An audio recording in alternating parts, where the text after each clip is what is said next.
Queridos, nós queremos nesta manhã continuar a falar com a igreja acerca do tema que nós propusemos desde a semana passada, né? Guarda a que horas estamos da noite. E esse tema é um tema sugerido lá no livro de Isaías, como eu já falei para vocês, capítulo 21, versículo 11, de uma cena interessante, porque são apenas, salvo engano, 2 versículos em que trata dessa frase. E como eu já disse outra vez, é difícil nós entendermos com clareza qual é a razão dessas palavras, de maneira prática, né? Direta, de maneira pragmática. Quando você lê uma profecia do Antigo Testamento, você sabe a que se refere, né? O que se queria dizer com a profecia. Esse é um trecho um tanto complicado, não há consenso na maioria dos estudiosos, mas de todo modo nós podemos extrair o mínimo possível de entendimento e aplicar a nós. Haja vista que essa é uma profecia, eu imagino, que já deve ter se cumprido lá para o lado do Antigo Testamento. Por isso eu estou sempre justificando o fato de eu ter tomado essas palavras como tema, porque vocês sabem, né, na era dessa ágora digital, que é a internet, todo mundo fala o que quer, fala como quer, e não é fácil. Então, para aparecer pessoas dizendo bobagem aí, então eu vou me precavendo de todos os modos para diminuir os atentados que a gente sofre, né, na internet. De todo modo, o texto diz: sentença contra do mar, gritam-me de Seir. Guarda, a que horas estamos da noite? Guarda, a que horas? Respondeu o guarda: vem amanhã e também à noite. Se quereis perguntar, perguntai, voltai, vinde. Bem, o que nós podemos extrair do primeiro versículo lá em cima, que vai ser a tônica, né, daquilo que nós queremos trazer como encargo para a igreja? Primeiro, que nós temos ali a presença de um guarda, ou que seja uma sentinela. Sentinela ou guarda é aquele que está de prontidão, que está de vigília, enquanto todos estão dormindo. A Bíblia, quando fala da noite, por exemplo, ela fala daqueles que dormem e daqueles que se embriagam. Então a noite ela é caracterizada basicamente por aqueles que estão dormindo e portanto não têm condições de saber o que está acontecendo, e fala daqueles que estão embriagados, porque muitos se embriagam na noite, e se estão embriagados também não têm condições de discernir alguma coisa. Mas entre os que dormem e os que se embriagam, aparece a figura do atalaia, do guarda, daquele que está ali de vigia, vigilante, observando, olhando os acontecimentos, para que na hora certa possa dar o brado certo, o aviso correto, chamar a atenção, trazer uma palavra profética. E portanto está lá a figura do guarda, desse atalaia, que está de prontidão, e este é aquele que tem um olhar claro ou esclarecido. É o caso dos profetas, sejam profetas do Antigo Testamento ou profetas do Novo Testamento. E saibam disso, há profetas no Novo Testamento, tá? Alguns dizem: não, mas a Bíblia diz que o último profeta foi João Batista. É o último profeta do Antigo Testamento, né? Ele é o último dos profetas que encerra a era do Antigo Testamento, mas não quer dizer que após ele não haja mais profeta. Afinal, o que foi João, no caso o apóstolo de Cristo, que nos legou o Apocalipse, se não for profeta, ninguém mais é profeta. Então, se João que escreveu o Apocalipse não é profeta, então pode parar, né? Até porque os 2 grandes livros proféticos da Bíblia, Apocalipse e Daniel, você vai retirar logo o apóstolo João como profeta? Não há sentido. Bem, de todo modo, o fato é que, seja o profeta do Antigo ou do Novo Testamento, o profeta não é aquele que fica entregando o recadinho de Deus para as pessoas. Ah, porque Deus mandou falar isso para você. Mandou falar o quê? Você tomar muito cuidado porque os dias são difíceis. Ah, para de bobagem, quem é que não sabe disso? Olha, Deus está mandando te dizer que você está passando por uma luta. Aí, quem é que não está passando por luta? Todo mundo está numa tribulação ou noutra. Uma situação difícil aqui, outra ali, ou um problema de emprego, problema com família, problema com esposo, problema com filho, problema que não é problema, mas que está lá incomodando, a gente não sabe de onde vem, tanta perturbação mental, ansiedade. Mas o fato é que não é disso que se trata de profeta. O profeta é aquele que fala por Deus, é aquele que recebe uma incumbência para falar por Deus. Mas além disso, e muito mais do que isso, o fato é que, olhando para a igreja enquanto corpo de Cristo, vocês sabem que falar que a igreja é o corpo de Cristo é usar de uma metáfora, não é? Uma metáfora, obviamente, para você entender o conjunto e a coletividade dos crentes enquanto povo de Deus. No Novo Testamento usa-se a figura de um corpo humano. Então Paulo vai dizer que assim como o corpo é um e tem muitos membros, e os membros, sendo muitos, formam um só corpo, assim também é Cristo. E ele vai usar essa metáfora para poder dizer que cada um de nós somos membros de um corpo, somos participantes de uma unidade. E a partir, portanto, da metáfora do corpo, ele vai dizer que cada membro, portanto, do corpo tem uma função. Assim como as mãos, como os ouvidos, como os olhos, os pés, o coração, o fígado, o baço, o crente tripa. Não tem tripa? Tem crente tripa. Mas isso é metáfora, vocês vão entender. Tem que levar para o lado da abstração, da imaginação, somente isso. Mas, tomando, portanto, essa metáfora de Paulo, nós podemos entender que os profetas, são como que os olhos do corpo, e são como que a boca do corpo. Por quê? Ora, porque afinal, os olhos é aquele que enxerga, ou seja, todo o meu corpo está andando à luz dos olhos. Se retira meus olhos, eu terei que aprender um outro sentido, ou desenvolver uma outra sensibilidade, para eu poder andar sem tropeçar, sim ou não? Então, os olhos iluminam todo o corpo, os olhos dirigem todo o corpo. Portanto, no corpo de Cristo há alguns que são olhos, ou seja, são atalaias, são guardas, são profetas. Por quê? Porque enquanto muitos dormem e outros se embriagam, o atalaia está o quê? Na vigília, acordado. Ele enxerga, ele percebe, e porque ele enxerga e ele percebe, ele tem que agora dirigir esse corpo, como os olhos dirigem o corpo, e o modo de os olhos, portanto, dirigirem o corpo, é falando, por isso que ele também é a boca. Então agora os profetas se levantam, cada qual no seu tempo, para quê? Para comunicar ao povo de Deus o seu tempo, para fazer o povo de Deus enxergar o seu tempo, discernir o seu próprio tempo.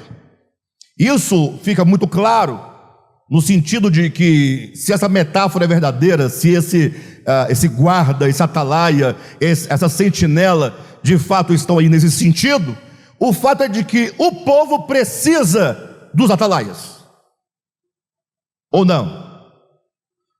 Alexandre, mas você falou agora há pouco que não é para trazer recadinho, não sei o quê. O que eles falam?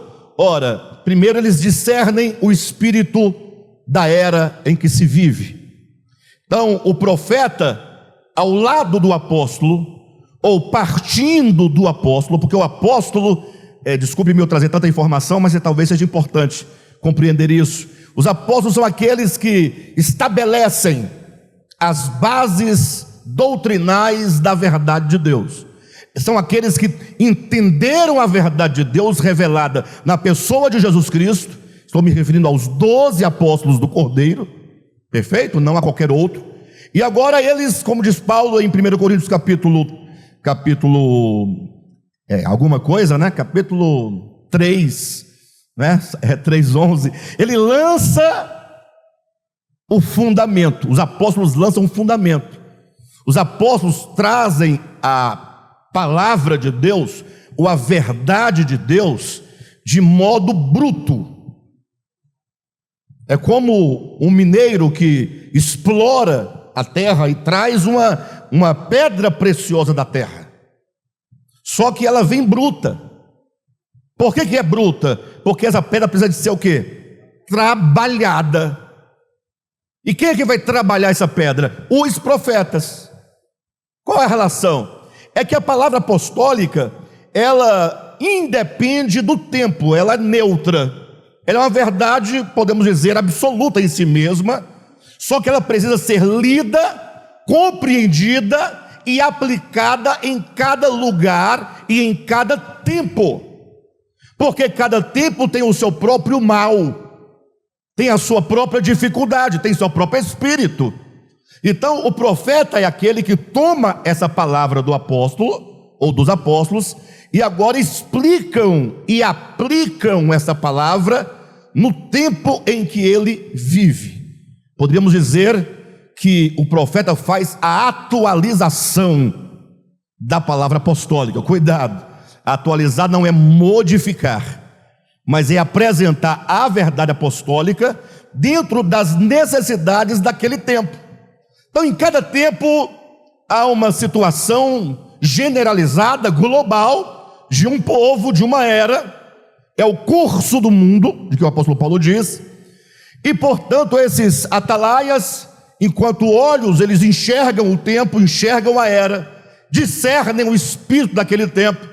E então agora eles bradam, eles falam, eles anunciam, eles proclamam, convocando o povo ao arrependimento, ou convocando o povo a um posicionamento em consonância com aquilo que está sendo proclamado, com aquilo que está sendo anunciado. Isso é o que se chama palavra profética. Quando eu venho falar de palavra profética, 2025 está chegando, vamos fazer o culto da profético 2024. Não existe. Não existe, é bobagem. Seu ano não vai ser melhor por causa do culto profético da entrada de ano. Não vai ser melhor. Alexandre, você é muito pessimista. Não é que eu sou pessimista, é que você quer jogar nas costas do demônio ou do Espírito Santo os seus problemas. É fácil. Pois que inventaram o tal do demônio e o tal do Espírito Santo, ninguém mais é culpado de nada, ninguém tem mais responsabilidade, tudo é por conta do demônio ou do Espírito Santo. Perdemos a responsabilidade. Não que o Espírito Santo não haja em nossas vidas, não é isso não. É que ele só vai agir na sua vida na proporção ou na medida em que você confia nele e se entrega a ele e o ouve. Ponto. E o Satanás vai fazer o que com a sua vida? Nada, absolutamente. E tudo ao mesmo tempo. Vai depender de você. Se você tem um coração inclinado para a maldade, o demônio está acabando com a sua vida. E se brincar, ele vai sair correndo de você, com medo de você. Dizem que o demônio tem medo de crente, né? Mas não é porque o crente tem poder para expulsar, não, é porque crente é ruim. Crente é coisa ruim. Então o demônio falou: opa, não mexe com esse povo não, que esse povo é terrível. Nós não damos conta desse povo.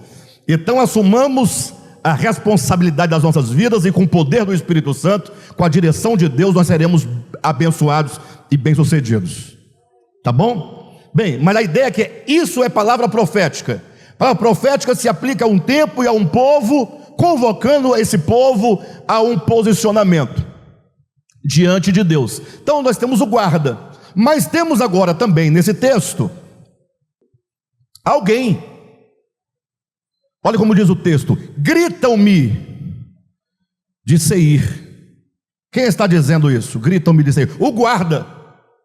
É o guarda que está dizendo: olha, alguém grita perguntando a mim, guarda, Alguém passa e olha para o guarda e sabe que o guarda é atalaia, que o guarda é profeta, que o guarda tem visão, que o guarda tem orientação, tem direção e está pronto ali para responder. E ele pergunta: a que horas que nós estamos da noite?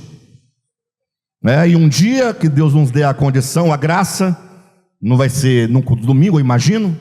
De repente no retiro, se Deus nos dirigir para esse caminho, eu quero falar sobre a noite para os irmãos, numa perspectiva maravilhosa, partindo daquele texto lá de Jesus, que ele diz: venha, façais a obra de Deus enquanto é dia, porque vem a noite enquanto ninguém poderá trabalhar. Mas por enquanto, esquece a noite, não vou tratar da noite agora. Mas alguém grita dizendo: guarda, que horas estamos da noite. E portanto esses dois pontos, aquele que grita, aquele que pergunta, aquele que questiona, e o guarda que tem a condição de responder. É só isso desses textos que eu queria trazer para os irmãos, no sentido de que hoje, ou desde a semana passada, eu estou dizendo: irmãos, a que horas que nós estamos da noite? Se nós entendermos metaforicamente que a noite seja todo o período da história humana, desde a queda do homem até a grande alvorada da volta do Senhor. Se nós imaginarmos que a humanidade vive em trevas, na escuridão, numa noite densa, porque, tomando o livro de Gênesis por pressuposto, a ideia é que tão logo Deus criou a humanidade, e essa humanidade entrou no seu estágio, de conhecer e discernir entre o bem e o mal, essa humanidade desviou o seu coração do Senhor, e agora entrou numa profunda e grande noite de treva, de pecado, de engano, de sofrimento, de apostasia. Então é como que nós perguntássemos assim: irmãos, que horas nós estamos dentro dessa grande noite? Em outras palavras, quando é que vai amanhecer? A questão é como se nós nos interessássemos por a consumação dessa história. Então, nós sabemos que Jesus, ele vai voltar. Sabemos que a parousia do Senhor é certa. O Senhor não mente. Agora, o grande problema, me parece, corrijam-me se eu estiver equivocado, é que a gente vive num tempo, essa pós-modernidade, de Nietzsche para cá. Nietzsche foi um atalaia, pode ser do tipo Balaão, mas foi.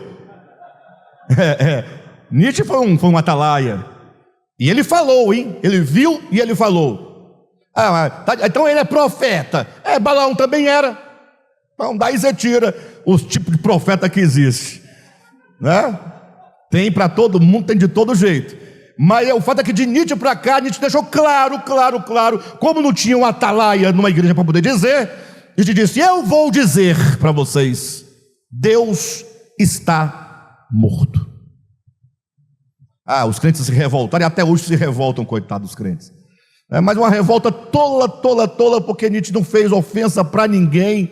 Ele só está dizendo: olha, eu estou vendo que nós agora entramos num tempo, num período, em que a ideia de Deus cada vez mais vai se desbotando e vai se acabando, até desaparecer completamente do coração e ficar apenas um simulacro, no sentido de que essa modernidade, essa pós-modernidade, sobretudo século XX, século XXI, é um tempo em que se fala de Deus, briga-se por Deus, faz-se doutrina sobre Deus, mas se tem uma coisa que ninguém está atento, é a Deus.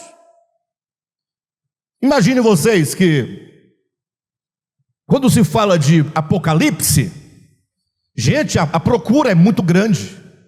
Vocês não têm ideia,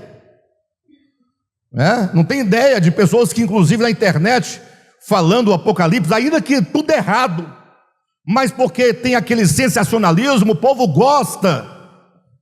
Mas eu não vejo as pessoas agindo em conformidade ao juízo iminente. Porque se alguém pergunta: a que horas que nós estamos dessa história do homem? Se ela tem começo, se ela tem meio, se tem fim, em que momento nós estamos? Eu dizia que a Escritura nos apresenta vários relógios. Isso é metafórico, tá? Nós temos vários meios e mecanismos na Bíblia para identificar em que momento nós estamos da história, porque a partir do momento que a Bíblia nos apresenta profecias, e essas profecias vão se cumprindo e vão acontecendo, você vai se situando onde você se encontra, sim ou não? Não nos dá, é claro, o direito de definirmos, marcarmos o dia e a hora da vida do Senhor. Não é isso, cuidado. Mas só para você saber que não é tempo mais de nós simplesmente ficarmos levando a fé e a vida cristã de um modo sem atenção.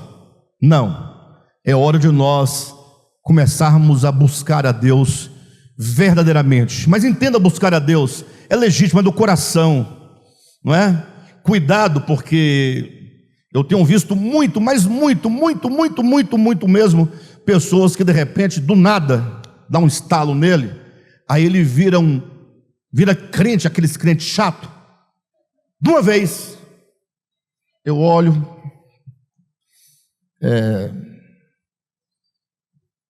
não vai durar muito tempo. Por que não vai durar muito tempo? Porque ele teve algum distúrbio eventual, alguma situação que lhe ocorreu, e de repente mas é passageiro. A conversão a Deus se dá com a clareza e o conhecimento e o reconhecimento do que é o pecado, do que é Deus, de quem eu sou, o que vai gerar em mim conscientemente, sem alarde, sem pressão, uma mudança de olhar. Eu passo a olhar o mundo e as coisas e as relações e as pessoas com um outro olhar. Independentemente das pessoas, do que elas pensam, do que elas fazem, quando acontece com você, a sua vida muda. E isso é perpétuo, porque não foi só um instante, não foi uma emoção, não foi um problema que lhe aconteceu. Não, houve uma transformação de consciência, uma expansão de consciência. Questão de ser. Logo, o fato é que, vejo hoje em dia, que nós, por mais que nós ainda nos reunamos, a gente congrega, a gente ajuda, a gente oferta, tudo isso, mas me parece que nos falta entender o tempo em que nós estamos vivendo. Por isso eu trouxe como relógio, para tentar nos situar dentro dessa linha do tempo, as 7 festas de Israel. Eu não vou retomar, como eu falei a semana passada, mas eu vou atualizar a lembrança dos irmãos. 7 festas que Deus ordenou ao povo de Israel: pães ázimos, Páscoa, primícias, Pentecostes. Essas 4 primeiras. Segue-se a elas depois a festa das trombetas, e então a festa das cabanas, que são os tabernáculos, e por fim a festa da expiação, o dia da expiação. Então, o povo de Israel tinha esse calendário. No ano, eles cumpriam essas festas. Quem está entendendo? Todo ano, Israel tinha que praticar essas festas. O leitor desatento da Bíblia vai ler e não vai nem perceber que essas festas existem. Ele lê a Bíblia porque tem que fazer o ano bíblico, né? Todo mundo tem que fazer o ano bíblico, então lê. Mas aquele mais atento vai achar interessante. Poxa, tinha umas festas bacanas. Uma matava um cordeiro, outra fazia isso aqui, depois fazia aquilo outro. Eu acho interessante. Mas alguém mais atento vai pensar: poxa, por que Deus haveria de pedir ao seu povo que celebrassem essas festas? É quando você lê e dialoga com o texto, se interessa pelo texto e começa a fazer perguntas ao texto. Por que será que Deus pediria? E aí você vai encontrar claramente Deus explicando os motivos e as razões que estavam por detrás de cada uma daquelas festas. Numa outra ocasião, Eu poderei tratar de modo específico sobre elas, mas já temos uma série, as 7 festas de Israel, no nosso, lá no YouTube, nosso canal, tá? Quem quiser, mais outra vez a gente vai fazer de novo, sem problema. Mas o fato é que essas festas, elas eram, primeiramente, festas, pelo menos 6 delas, eram festas de memoriais, era para fazer lembrar o povo de Israel o que Deus havia realizado na vida deles. Por exemplo, Deus tirou o povo de Israel do Egito, não tirou? E qual foi o dia que ele tirou da semana, ou do mês? Dia 14 do mês de abril, de Nisan. E qual foi o evento que marcou esse dia? A saída, não foi a Páscoa? Lembram? Então eles estavam comendo a Páscoa, cordeiro assado, dentro de suas casas. Quando o anjo da morte passava, ao ouvir o sangue, no umbral da porta, o anjo passava por cima, né? Páscoa passava e eles não eram tocados pela morte. Logo ali eles saíram naquela noite e foram embora, saíram do Egito e foram em direção à boa terra de Canaã. Então agora Deus queria que eles se lembrassem, ei, lembra que Deus tirou vocês do Egito? Lembramos. Foi bom, libertação. Éramos escravos.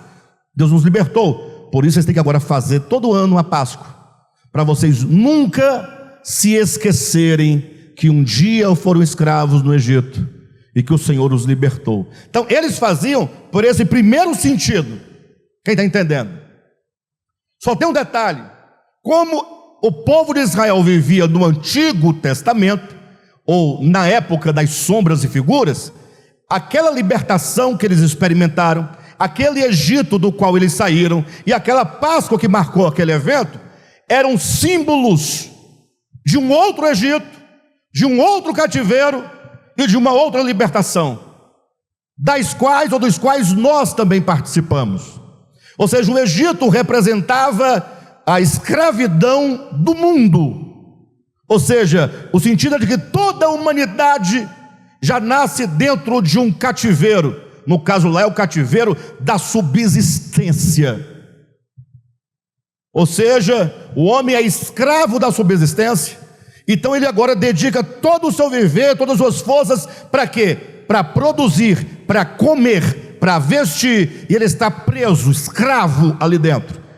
Logo, como Israel também foi cativo em outros lugares, como por exemplo a Síria e também Babilônia, cada um desses lugares vão representar um tipo de escravidão, não é?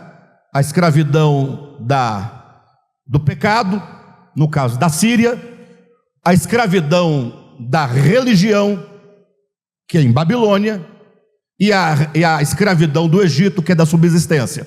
São 3 mundos, ou 3 aspectos do mundo que escravizam o homem. Mas aí Cristo vem para quê? Para libertar o homem. E quando Cristo vem, um modo que ele faz, que acontece para que ele consiga libertar o homem, é por meio do seu esvaziamento, da sua morte, da morte na cruz, da sua ressurreição. Logo, agora, se o Egito representava um tipo de escravidão, e se o cordeiro da Páscoa lá representava a libertação, isso aponta para a morte de Jesus, que veio salvar e libertar o homem da escravidão. Então nós entendemos que essas festas eram 7. Eram festas o quê? Proféticas. Bem, a última festa, eu estou saltando porque quando a gente vai estabelecendo assim, vai ficando mais fácil de você ir enxergando. A última festa era a festa da expiação, o dia da expiação, o dia do perdão, o dia do arrependimento, era o dia do juízo. Então naquele dia, todo mundo de Israel, imagine, tinha que estar de jejum. Era um sábado cerimonial, ninguém fazia absolutamente nada nesse dia, ninguém comia, ninguém bebia. Era um dia de tristeza, era um dia de angústia, era um dia de medo. Por quê? Porque era o dia em que o sumo sacerdote haveria de comparecer diante de Deus, representando todo o povo. Ou seja, o povo tinha que oferecer sacrifício pelos seus pecados, para que Deus pudesse então receber da mão dos sumos sacerdotes e então liberar o perdão para o povo. Diz o texto que se alguém tivesse algum pecado não confessado, não tratado, o sumo sacerdote, coitado, aquele que foi representar o povo, morreria lá dentro. E agora, e o medo de ele morrer lá dentro e o povo começar a morrer aqui fora? Então era um dia de muita angústia, de muito medo e de muita tristeza, porque a tristeza era símbolo do arrependimento. Eles ficavam assim, tristes, né? Para ver se Deus não desconfiava de nada, fingindo. Mas é verdade, é igual hoje, não mudou nada, pessoal, não mudou nada. Hoje em dia, quando a coisa começa a apertar, o camarada já corre para, né, os irmãos, tal. Para, bobagem. É porque está apertado. Quando desapertar, você esquece de novo. Seu problema não é Deus, o problema é você. Só que você finge que gosta de Deus, que gosta dos irmãos, Por quê? Porque está apertando. Aí você está com medo, corre para lá. Eu me recordo de uma situação, já aconteceu umas 10 vezes aqui, mas é interessante. Quando caiu aquelas torres gêmeas lá em 2000 e não sei quanto, lá nos Estados Unidos, pai, tinha um irmão que tem tempo que não aparecia. Quando caiu as torres, ele correu, chegou na igreja com a Bíblia na mão, cabelo bem penteadinho, tomou um banho, estava lá, e eu nunca tinha visto com Bíblia na mão. Já tinha visto sem Bíblia. Eu estranhei, né? O que foi, irmão? Ele falou: você não está sabendo? Eu falei: não, o que foi? Aquelas torres que caíram lá. Eu falei: o que tem? Jesus está voltando. Eu falei: mas se estiver voltando, não é para você correr para cá que vai resolver, não. Não se resolve o problema de uma vida inteira num dia. Ou resolve? O problema de uma vida inteira vai requerer uma vida inteira para você tratar, ou pelo menos tentar resolver, porque é difícil. São coisas aqui dentro, presas, guardadas, que estão já sedimentadas, endurecidas. Bem, de todo modo, o fato é que essas festas, sendo, né, proféticas, a última falava do dia do juízo. Logo, se você tem a Páscoa enquanto a morte de Jesus, a anterior a esta seria a festa dos pães asmos, é a encarnação do homem perfeito, do homem sem fermento. Então, grosso modo, pães asmos, o homem perfeito, o Cristo que se faz carne, o homem impoluto, o Cordeiro de Deus sem mancha, sem mácula, é Deus encarnado entre os homens. A Páscoa é a morte do Cordeiro pascal. As primícias, que é a terceira festa, é a ressurreição do Senhor. O Pentecostes acontecia 50 dias depois da Páscoa. Foi o dia de quê? Seria o dia de recolher todo o restante da seara, que acontece em Atos 2, que começa ali a grande colheita de almas humanas. É a pregação do Evangelho para colher o trigo, colher o cereal, colher tudo para Deus. Se Cristo era as primícias, era o molho das primícias para ser apresentado a Deus, então os homens que vão sendo trazidos para o reino de Deus são o restante da seara sendo colhida. Por isso que no Apocalipse vai aparecer lá a colheita da seara, a colheita da vindima, a colheita das primícias, está tudo lá representado.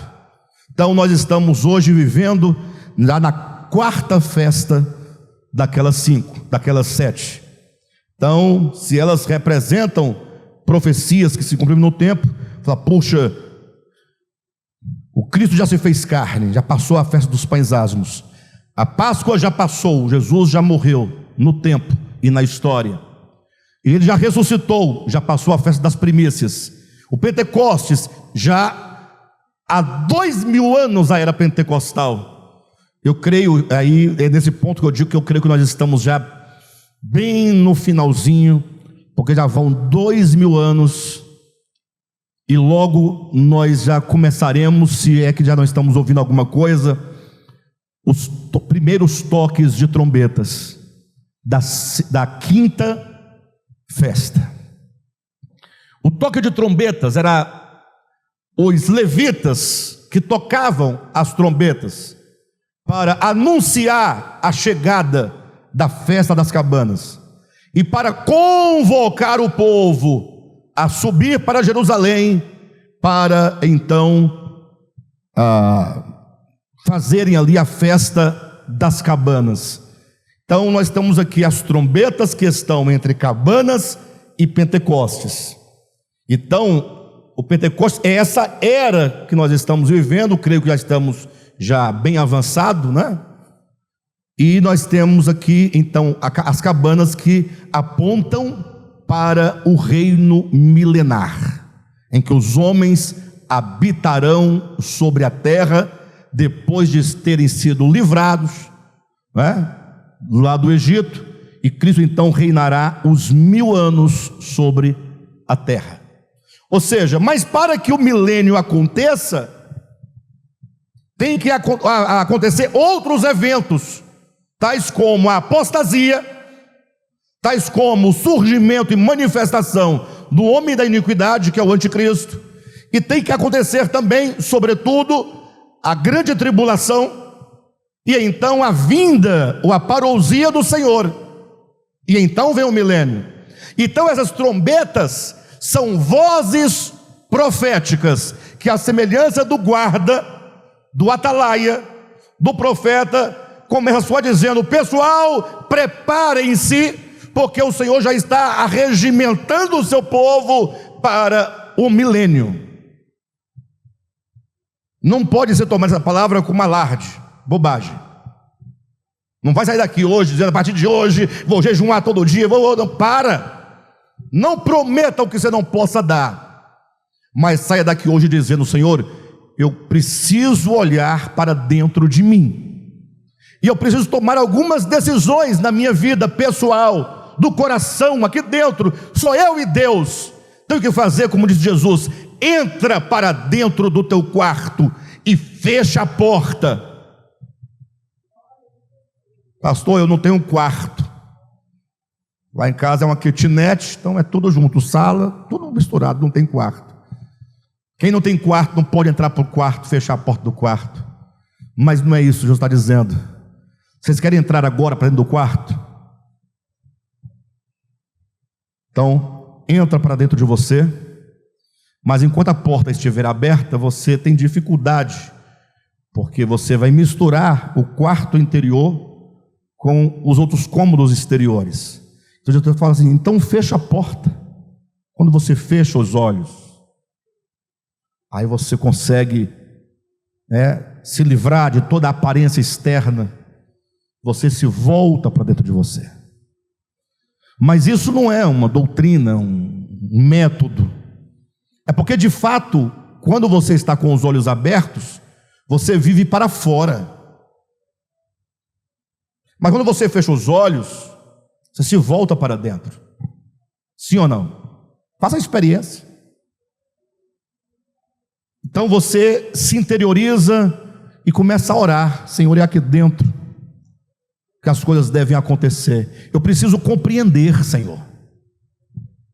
Infelizmente é necessário dizer, mas na última quarta-feira, salvo engano, teve uma pessoa, não me recordo agora, alguém falou para mim: Alexandre, olha, vou ser sincero para você, nós éramos aqui um número de 6 pessoas, 7 pessoas na quarta-feira. A pessoa falou: rapaz, isso aqui tinha que estar cheio de gente, pelo menos a igreja tinha que estar aqui dentro, pelo menos, no mínimo.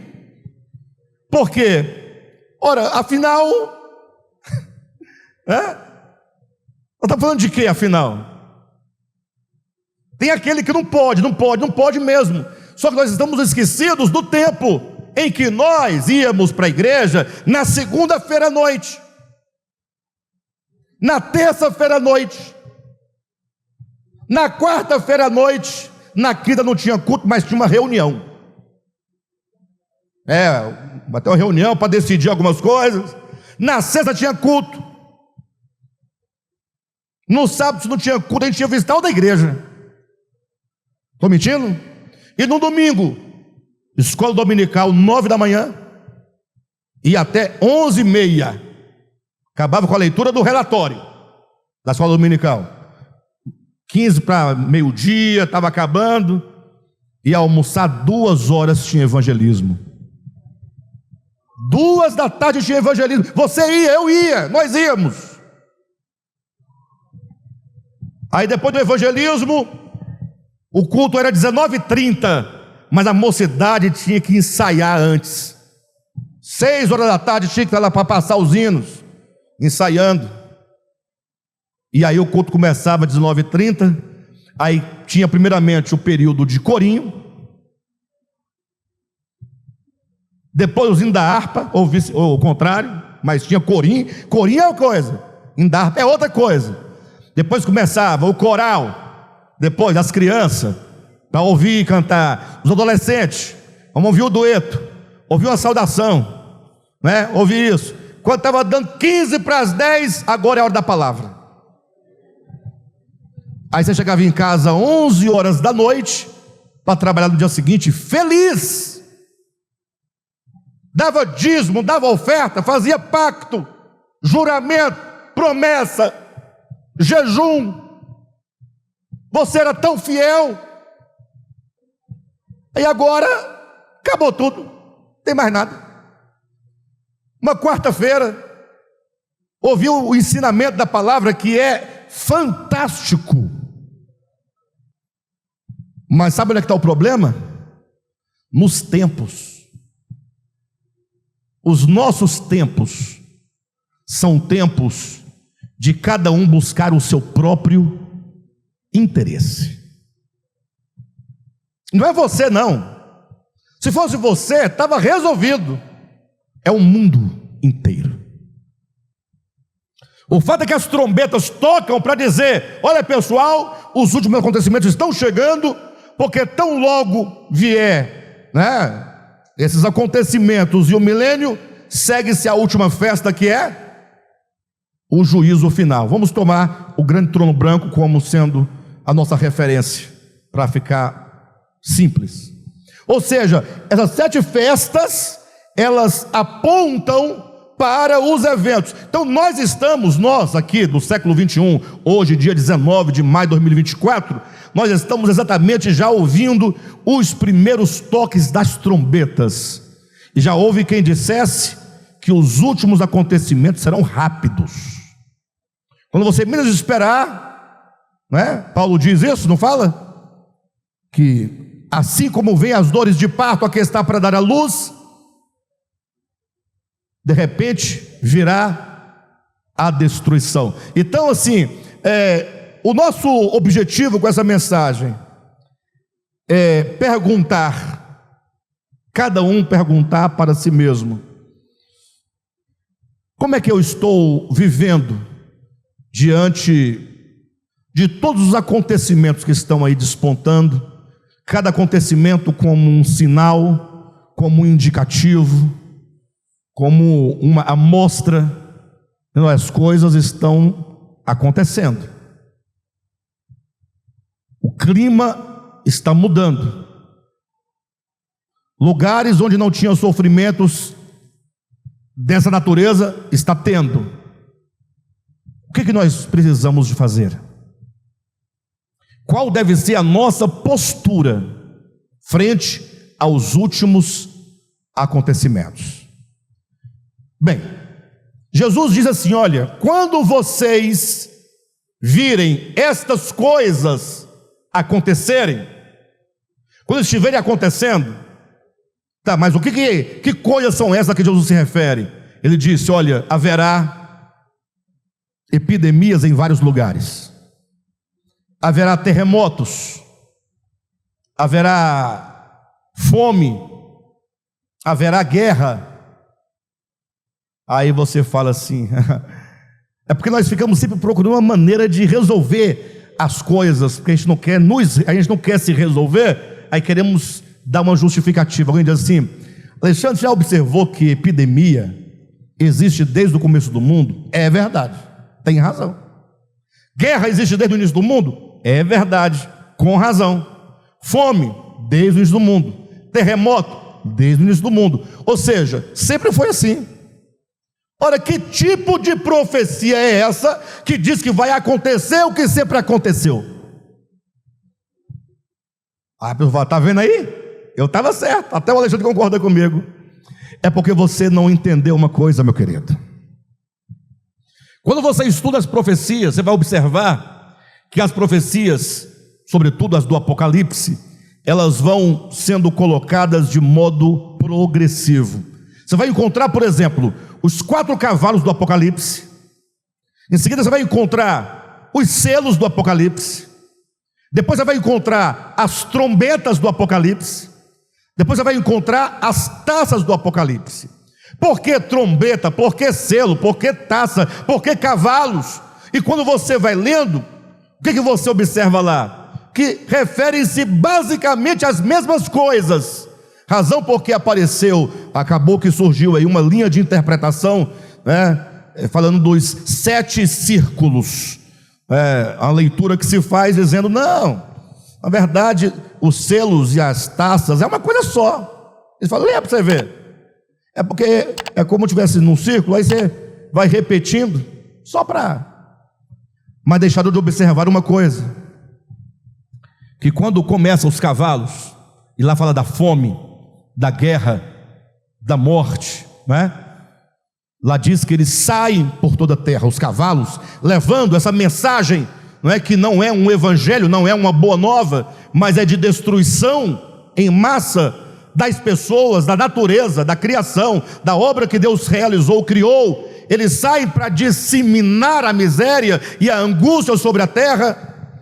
Aí você vai observando, quando chega nos selos, os selos diz, olha, isso vai alcançar a 1/3 parte da terra. Aí você começa numa situação localizada, aí vai depois para 1/3 da terra, até chegar em toda a terra. Ou seja, aquilo que outrora acontecia de modo pontual em determinados lugares, que é o que sempre houve, tende a se intensificar, e aí ocupando mais espaços, até chegar a uma calamidade global. Então ninguém está isento de nada, absolutamente. No Brasil não tem terremoto. Não tem mesmo. Mas lá no Ceará, em vez de quando dá uma tremida. No Rio Grande do Sul agora andou tremendo, e o povo ficou morrendo de medo agora, no Rio Grande do Sul. E basta ter qualquer terremoto fora aqui da América do Sul, mais próximo, a depender da intensidade que daqui do lado, ataca aqui também. Quantas vezes acontece um maremoto e você vai sentir os efeitos do outro lado do oceano? Porque são ondas de propagação. Então, a depender, a terra treme, a terra toda balança. E já está escrito em Isaías que a terra vai cambalear como um bêbado. Então Jesus falou, quando vocês virem essas coisas acontecer, a pergunta que eu faço é, você percebe que as coisas estão mudando? Você percebe ou não?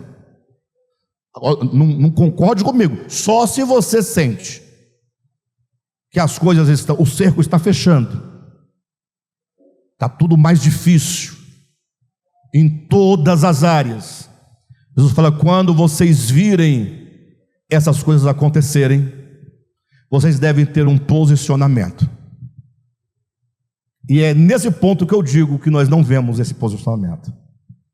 Ele diz, quando vocês virem essas coisas acontecerem, erguei a vossa cabeça.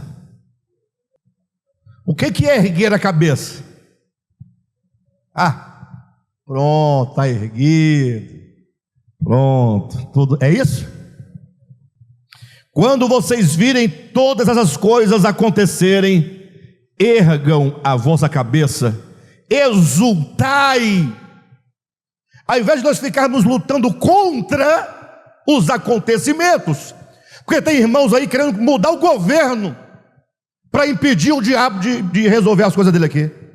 Vamos mudar o governo, colocar um governo cristão. Não existe governo cristão. O mundo jaz no maligno. O Brasil, enquanto nação, jaz no maligno. Estados Unidos, enquanto nação, jaz no maligno. Não é sem razão que os verdadeiros cristãos aguardam pelo reino e manifestação do reino de Jesus Cristo. Ele é o rei, e é Ele que vai reinar nessa terra para trazer justiça, paz e equidade. Não adianta querer colocar nenhum, porque afinal a esperança de Israel e a esperança da igreja é pela manifestação do reino dos céus sobre a terra. Aí nós vamos fazer campanha para isso não acontecer. Temos que lutar contra a apostasia, contra isso. Não! Quando você vir que as coisas estão acontecendo, erga a sua cabeça e diz: glória a Deus, hosana nas alturas. Sabe o que quer dizer hosana? Hosana, um bombom para quem acertar. Hosana. Ganhou. Pedrão ganhou um bombom, me cobra. Depois dizer, hosana quer dizer: Senhor, salva-nos. Salva-nos deste mundo perverso. Hosana quer dizer: Senhor, venha logo e nos salve. Maranata, ora vem, Senhor Jesus. A igreja precisa se unir e começar a ser um povo de cabeça erguida, glorificando a Deus, dizendo: o nosso Senhor está voltando.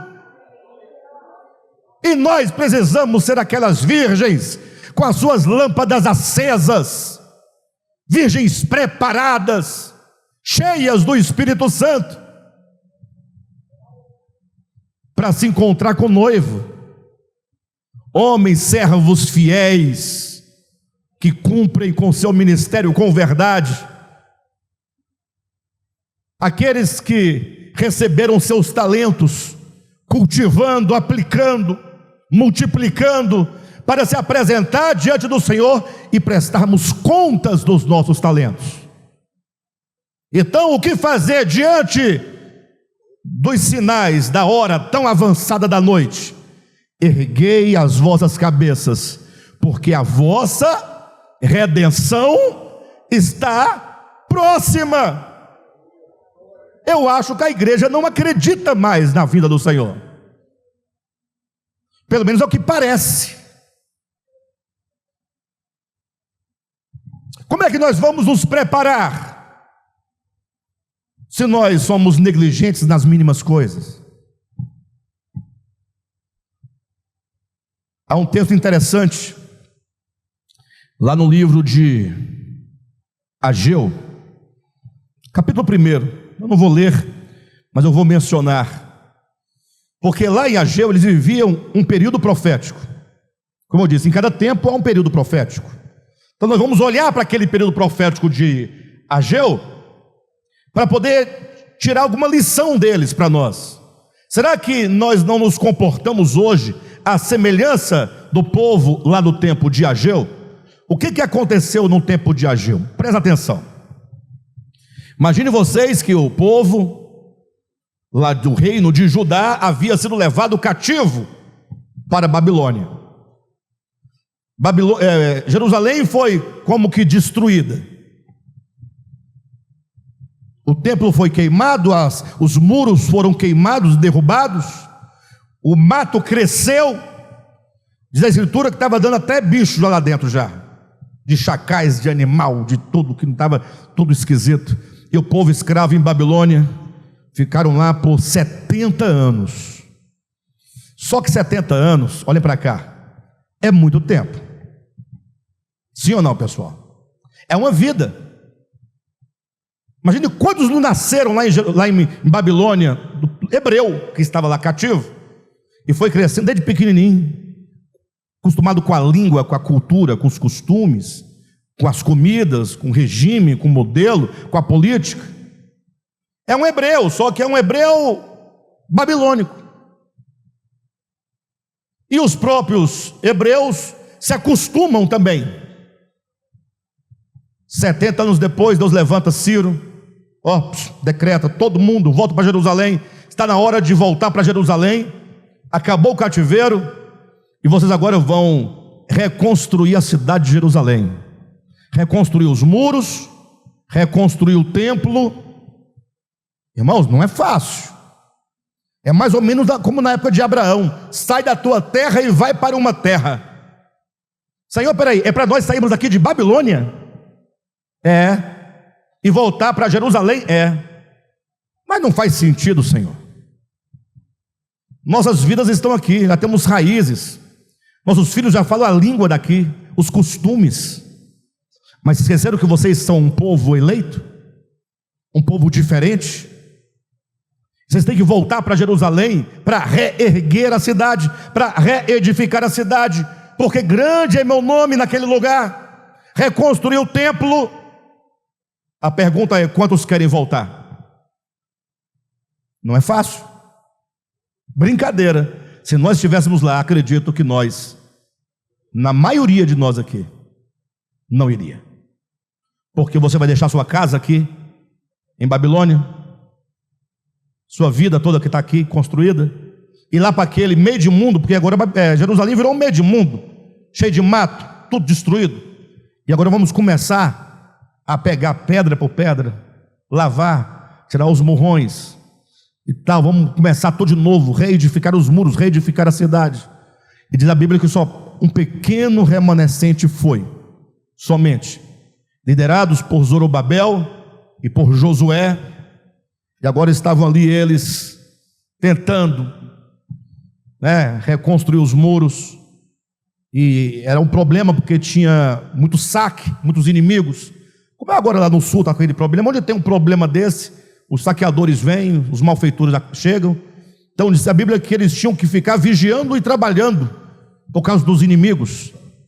E ali diz a Bíblia que tinha velhos, anciãos, que havia visto Jerusalém e o templo antes de ser destruído, e agora eles aqui tentando, lavando as pedras para reconstruir, lembrando do templo passado, como era maravilhoso, e eles choravam vendo a situação.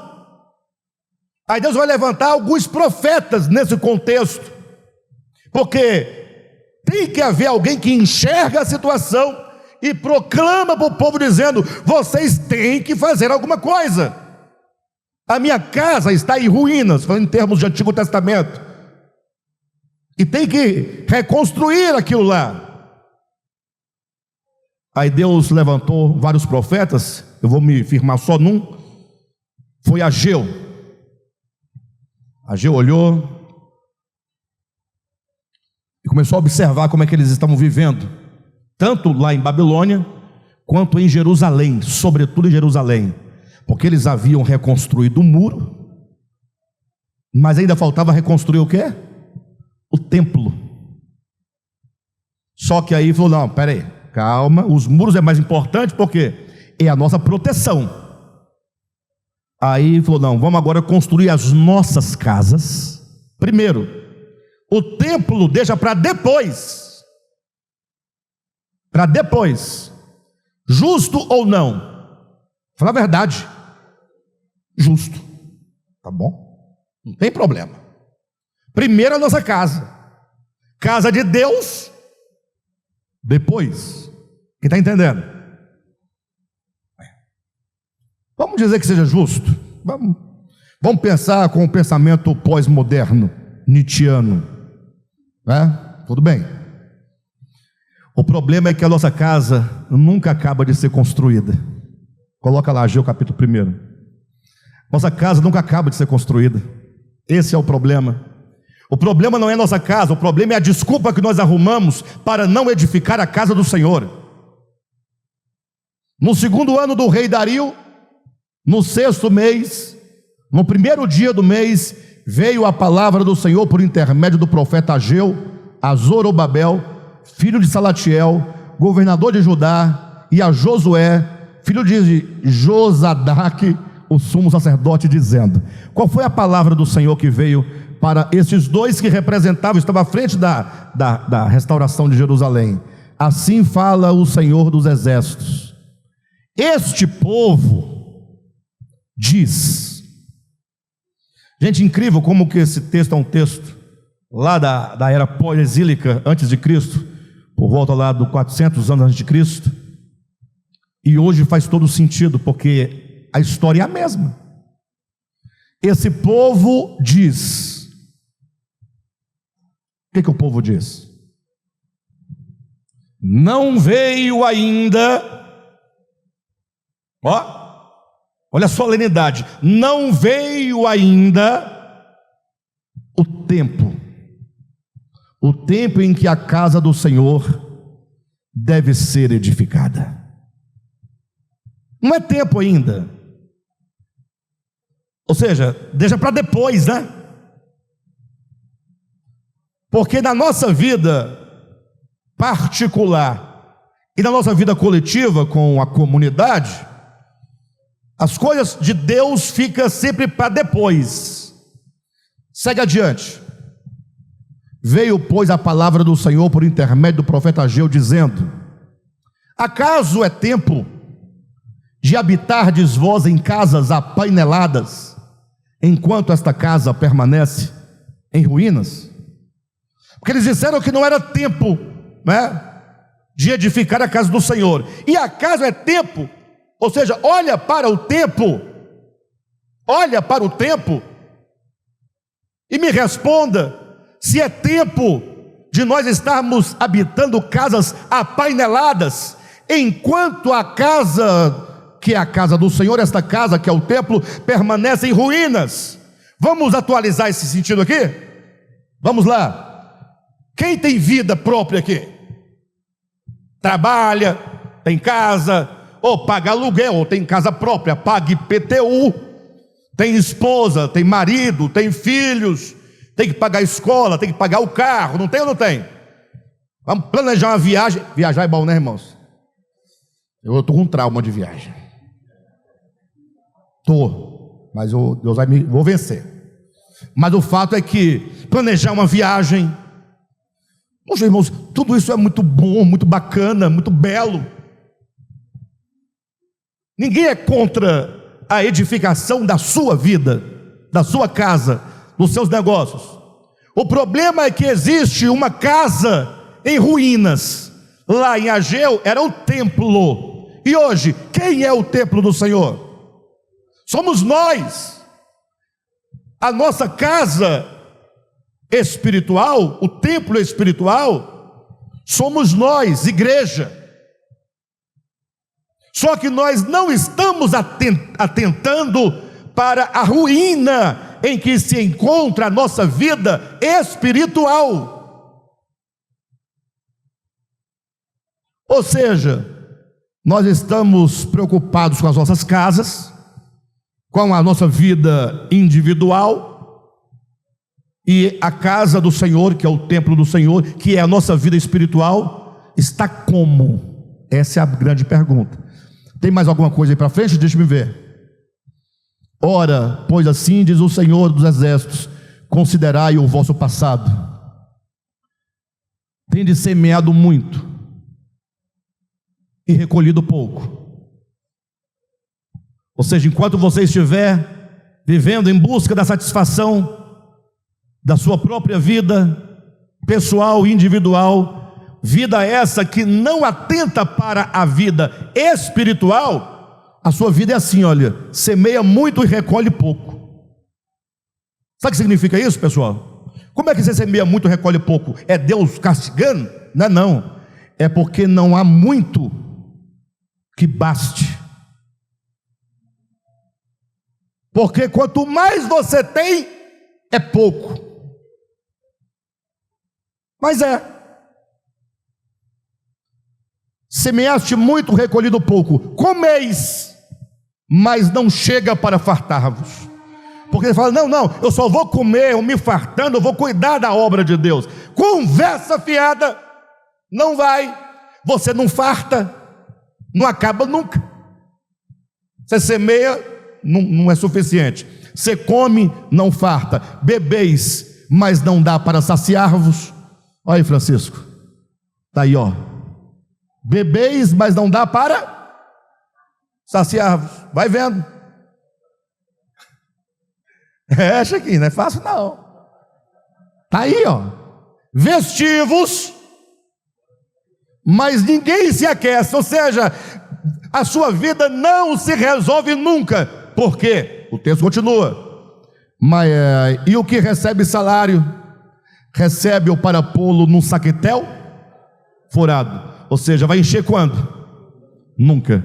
Ou seja, as nossas satisfações nunca serão alcançadas. Nunca estaremos satisfeitos. Queridos, eu não sei o que vai acontecer para nós podermos sair da situação em que nos encontramos. Eu não estou aqui querendo nada dos irmãos, assim, exigir nada de manifestação de nada, mas assim, enquanto ministério, a ideia é, eu, Alexandre, preciso olhar para dentro de mim e verificar qual é a minha condição, a minha situação. Para você poder entender um pouquinho só, e eu já estou encerrando, eu buscando alguma coisa para encerrar essa mensagem, me veio ao coração, eu tentei fugir, escapar, mas não teve jeito. Eu fui levado para João capítulo 5, porque ali em João capítulo 5, você pode colocar aí, por favor, Henrique. É um episódio muito intrigante, porque ele fala basicamente de uma experiência que a maioria de nós vive. Vamos lendo para vocês entenderem. Passadas essas coisas, havia uma festa dos judeus, e Jesus subiu para Jerusalém. Então o texto começa para cima ou para baixo? O texto é para cima ou é para baixo? Vocês têm dúvida? É positivo ou negativo? Nós temos que ler, volta lá, por favor. Nós temos que tomar o espírito do que está sendo dito. Você tem que crescer com o que está crescendo e diminuir quando diminuir a potência. Passadas essas coisas, havia uma festa em Jerusalém, e Jesus subiu para a festa. Ah, que maravilha! Todo mundo para a festa. Festa é coisa boa. Festa é coisa boa. Então havia uma festa em Jerusalém. Em Jerusalém, cidade de Deus, nos termos lá dessa transição Antigo-Novo Testamento. Estava lá o templo, todo mundo, o sacerdote. Só tinha gente boa, escriba, fariseu, saduceu. Só gente, gente santa, gente bacana, né? Dava o dízimo, os cordeiros, chega, tremia, matando o bicho para oferecer o sangue para Deus, como se ele bebesse sangue, e o pau está quebrando. Versículo 2: ora, esse ora,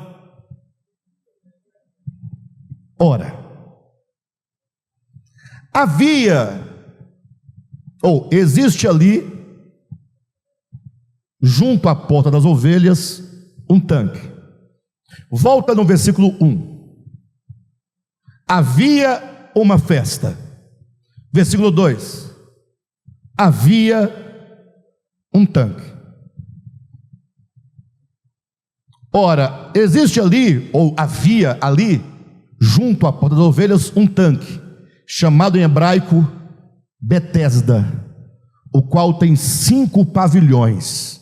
Betesda quer dizer casa de misericórdia. Para cima ou para baixo? Como é que você fala misericórdia? Vai ter uma festa, misericórdia. É assim? Não. Vai ter uma festa, ali é para ter um pavilhão. Se você vê o que tem nesse pavilhão, misericórdia. Misericórdia é para baixo. Você tem que ir sentindo. O Espírito da palavra tem que nos alcançar. E este tanque tem 5 pavilhões. Segue. Nestes pavilhões jazia uma multidão de enfermos, cegos, coxos e paralíticos. Perfeito ou não? Então olhe para mim, havia em Jerusalém uma festa, havia um tanque chamado Casa de Misericórdia. Na festa o povo está fazendo o quê? Dançando, cantando, bebendo, né? Tá, maravilha. Mas no tanque também em Jerusalém as pessoas estão enfermas, cegas, coxas, paralíticas. Juntando essas duas imagens em Jerusalém, nós temos um quadro perfeito. Porque, por um lado, a ideia de Bíblia, de igreja, de comunidade, as profecias, voz profética, a volta do Senhor, isso é uma maravilha. Isso nos empolga. O Senhor está voltando, a sua palavra está se cumprindo e tal, aquela festa, aquela alegria. O problema é que há um tanque, e neste tanque há pessoas enfermas. Como pode conciliar duas coisas aparentemente antagônicas, e embora paradoxais, harmonizam-se? Vive ali numa tensão, a festa e o tanque. O tanque é a realidade interior, a festa é a aparência exterior. Aparentemente estamos numa festa, maravilha. Como é que você está? Maravilha, firme, firme em Jesus, na rocha, glória a Deus. Oh,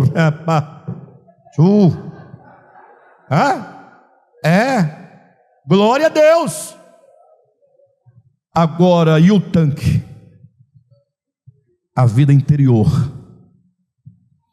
Irmãos que não conseguem caminhar. Vocês não pensem que com o advento da internet facilitou os irmãos deixarem de congregar. De fato, pragmaticamente sim, mas é só a desculpa. Existe uma doença que não permite que caminhemos. Queridos, com todo respeito e amor aos irmãos que não podem congregar, porque tem uns que não podem, tem o que fazer, mas é muito diferente estar sentado nessa cadeira ou estar em casa vendo um vídeo. Com todo respeito aos irmãos e com tristeza, porque alguns não podem mesmo, mas em casa é cômodo. Primeiro porque em casa a metade da atenção vai ser dividida com outras coisas. Para de bobagem. Está lá de cirola, dentro de casa, deitado de cirola, aí cochila porque está deitado. E culto também faz o povo dormir, né? O que não faz dormir é BBB, jogo de futebol, isso aí não dorme, não tem como. Falar de Jesus dá um sono gostoso, profundo, mas aí levanta para pegar um suco na geladeira, isso se não for para pegar uma cerveja. Não, se eu estiver mentindo me fala. Aí alguém chama, o telefone toca, você vai atender? É lógico, dá pausa no vídeo, atende. O problema é que há uma multidão de enfermos. Queridos, os nossos irmãos, nós estamos enfermos. Uma vida espiritual doente, cegos, não, estamos perdendo a percepção espiritual das coisas. E olha que eu não estou aqui falando desses pecadinhos culturais inventados pela religião, não é disso que eu estou falando, é bobagem. Você pode ter uma vida normal e ser um cristão autêntico. O problema é aqui dentro, queridos, não é o que entra, é o coração, como ele está. Coxos, paralíticos, só tem um problema. O que aparece aí agora? apareceu um colchete. O que tem a ver? Aí é que está o segredo da leitura, ou da compreensão da edição do texto, que tem que ser lido. É que quando na sua Bíblia, olha para mim, abre um colchete, o colchete está dizendo para você assim, ó, ei, o que vai ser dito agora dentro desses colchetes não está na Bíblia. Como é que não está? Se está lá? Está lá, ó. Não está lá e está lá. É porque o editor da Bíblia, ou que seja, o tradutor, ao traduzir dos textos originais, ou dos textos em língua original para o português, ele observou no texto grego que nos manuscritos melhores e mais confiáveis e mais próximo da tradição cristã não tem essa parte. Só que ele encontrou essa parte em outros ou alguns manuscritos por lá. Aqui não tem. Mas ali tem. Porque são muitos os manuscritos. Pessoal, estou encerrando. Essa é a parte melhor. Vem cá, me ajuda aqui. Eu falei que ia terminar. O Gilmar deu uma olhada para o relógio. Ei, pessoal. Aí, mas aqui nesse manuscrito não tem, aqui não tem. Mas ali tem outro ali que tem também. Mas isso aí não é muito confiável. Vocês entendem o que eu estou dizendo? A comunidade editorial falou, bem, os principais manuscritos mais confiáveis, mais próximos da tradição cristã, quanto mais perto, melhor, não tem. Logo, por que está naquele outro manuscrito? Alguém acrescentou. Por que acrescentou? Bem, diversos motivos, tá? Mas eu vou apresentar um deles. Aí a comunidade editorial decidiu, então na tradução vamos colocar. Não tem, mas nós vamos escrever. Só que vamos colocar entre colchete. Quem entendeu? Vamos colocar entre colchete. Como se fosse um recorte. Coloca aí, mas sinaliza, para o leitor saber e não ser enganado. Então pode jogar fora? Não. Alguém colocou o que não tinha por um motivo muito interessante. Porque isso aqui era uma crença, era uma tradição. Havia a tradição, mas não havia anjo nenhum. É como você vai numa comunidade mais remota e lá eles acreditam em mula sem cabeça. Tem mula sem cabeça? Mas eles acreditam, é uma tradição. Eles vivem como se houvesse, mas havia? Não. Mas a comunidade, coitada, tem uma tradição. Então havia uma tradição lá em Jerusalém naquele tempo, que eles acreditavam que o anjo mexia as águas de tempo em tempo, e o primeiro que caísse lá dentro ficava curado. Será que essa tradição ainda existe? Alexandre, como pode haver a tradição? Só é possível, a água em algum momento ela tem que se mexer, porque senão o povo não vai acreditar. Não tem isso. Mas hoje em dia o pessoal está vendo um anjo e está todo mundo, olha o anjo, olha, está passando. Ei, sai daí, deixa o anjo passar. Todo mundo, Aí chega em casa e fala, essa noite no culto o irmão viu um anjo. Você viu? Não. Quem viu? A irmã do coque. É só ela que vê. Rapaz, eu acho estranho. E Anderson, me responda uma coisa, você que é pastor, já foi pastor há muito tempo. Se o anjo vem aqui agora, é bom ou ruim um anjo de Deus? Desse aqui agora. Ei, todo mundo aqui, ó, comigo. Um anjo. Rapaz, era bom demais, hein? Ele queria, vem cá, moço, vou falar com você, que é uma coisa. Aí ele nunca vem. No dia que ele vem, só quem vê é o Pedro. Faz sentido para vocês? Faz sentido para vocês? Por que só o Pedro que vê? É porque ele é mais consagrado, ele é digno, ninguém é mais digno? O anjo nunca vem, no dia que vem, vem escondido. Ninguém desconfia não, pessoal. Uma hora tem que desconfiar. Ah, então você não acredita em anjo? Gente, eu acredito que tem os anjos.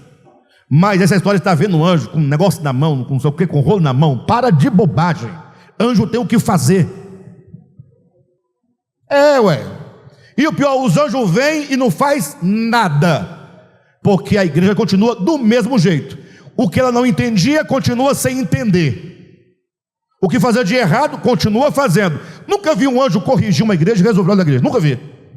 O anjo desceu com um rolo na mão e uma bandeja na outra, e ele está dizendo que a teologia da prosperidade é contra o evangelho. Nunca apareceu isso. Então eu tenho por que desconfiar desses anjos. Primeiro que ninguém vê. Aí alguém fala assim: Alexandre, eu vi.